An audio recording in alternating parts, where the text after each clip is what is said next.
This is Coffee with Sarah. Cheers. Coffee with Sarah. Hi. Hi. Good afternoon. Tell me about you. Who are you? What is your show? Tell me everything. Yeah, everything. Okay, cool. Yeah, totally. Start from the beginning. Yeah. I mean, I'm Elio.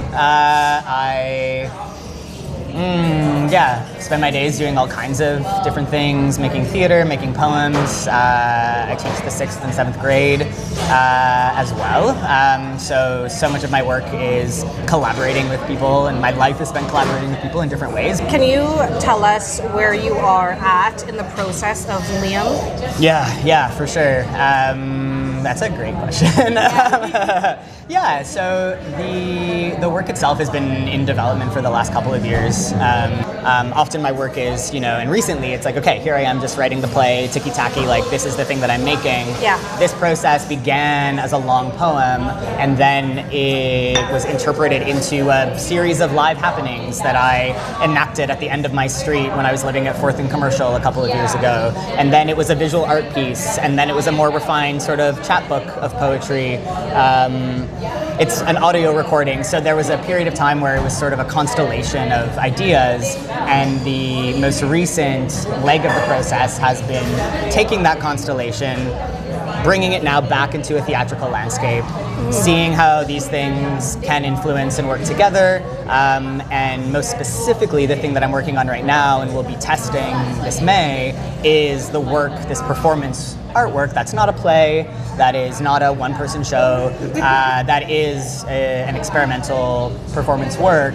How can it exist inside of a particular container? Why do you think this story is important now? For you, for the community, for the bigger picture? I do think that it shares a very kind of explicitly unique aspect of the trans experience. The seed of the work comes from a very personal experience that certainly only could have happened to me if I was, who I am, which is a trans person. And so that notion, that idea, of the sort of inevitability of some of the most horrible things that happen to us is something that I'm really intent on exploring. But pushing us beyond the narrative or the sort of therapeutic response of, oh, that never should have happened to you. Challenging that a bit, interrogating that and saying, well, actually, maybe it should have, not because I'm bad, not because I'm to blame. This is what happens. And so how can we be with that, actually? How can it be like, no, that should have happened. It's horrible that it did. And so then being able to push past it never should have happened to you might get us a step closer to actually being with the reality of what happened as a means of working through and healing through it. But also not considering healing as a fixed endpoint, No. But just, again, a part of a process. Who is Liam?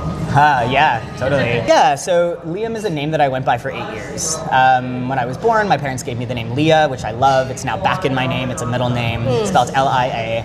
And when I came out as trans, I changed my name to Liam. I added an M. It felt, it made sense. It was convenient. But almost immediately after I publicly declared, that I would like for folks to start calling me Liam, I experienced a really, an awful circumstance, a pretty horrific act of violence on myself perpetrated towards me by a man called Liam.